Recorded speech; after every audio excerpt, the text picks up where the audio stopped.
Suis-moi. Suis-moi, dit Jésus à Pierre et par ailleurs à d'autres de ses disciples et par extension à chacun de nous.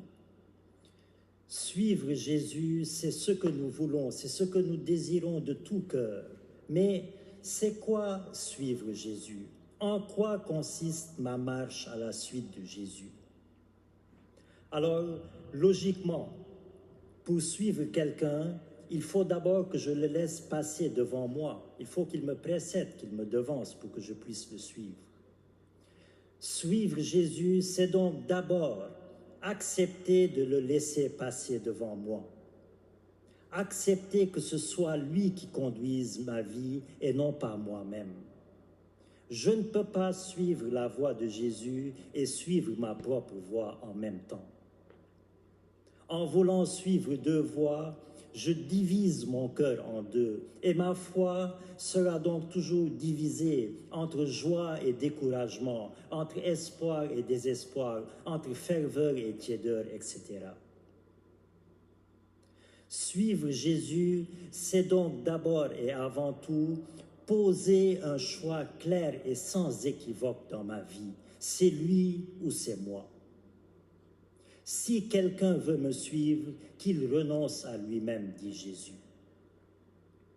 Alors, une fois que j'ai accepté de laisser passer Jésus devant moi, une fois que j'ai accepté que ce soit lui qui conduise ma vie, je dois ensuite faire de Jésus ma première référence, mon premier consultant, mon premier conseiller, afin que toutes mes pensées, toutes mes paroles soient d'abord scannées à sa lumière pour les purifier, pour les assainir avant de les extérioriser. Avant de dire une parole, je dois d'abord consulter le Seigneur. Si Jésus n'est pas mon premier consultant, si Jésus n'est pas mon premier conseiller, toutes mes pensées et toutes mes paroles seront toujours enrobées des imperfections de ma nature humaine et vont alors déboucher sur des actes qui portent l'empreinte de la marque des impuretés de la nature humaine. Suivre Jésus, c'est donc le consulter à tout instant de ma vie. Avant de concrétiser une pensée, avant de dire une parole, avant de poser un acte.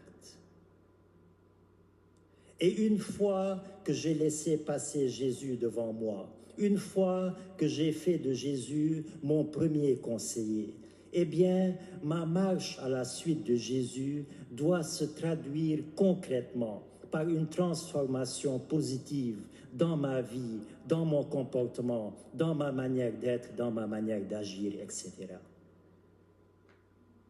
Si je dis que je suis Jésus et que rien ne change dans ma vie, si toute ma vie chrétienne, je ne parviens pas à changer même un seul mauvais comportement, soit ma colère, soit mon orgueil, mon égoïsme, mon impatience, ma méchanceté, etc., c'est que peut-être je suivais un chemin sans Jésus ou que peut-être je l'ai perdu en chemin. Et enfin, frères et sœurs, suivre Jésus, c'est aussi faire preuve de miséricorde envers moi-même et faire preuve de persévérance.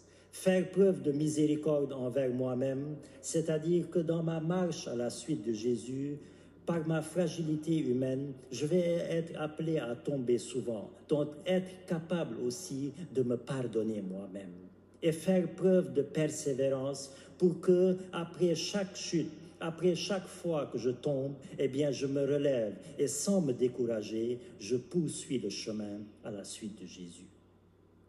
Alors, frères et sœurs, suivre Jésus, c'est la plus belle aventure dans notre vie, mais elle suppose une décision forte et courageuse. Car être chrétien, frères et sœurs, ce n'est pas banal.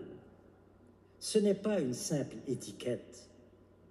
Être chrétien, c'est décider résolument de suivre Jésus et en être transformé pour transformer les autres. Être chrétien, c'est être transformé et transformant. Alors, demandons dans cette Eucharistie Demandons que le Seigneur nous donne cette grâce de le suivre jusqu'au bout, avec cette assurance que Jésus nous donne lui-même. Celui qui me suit ne marchera pas dans les ténèbres, mais il aura la lumière de la vie.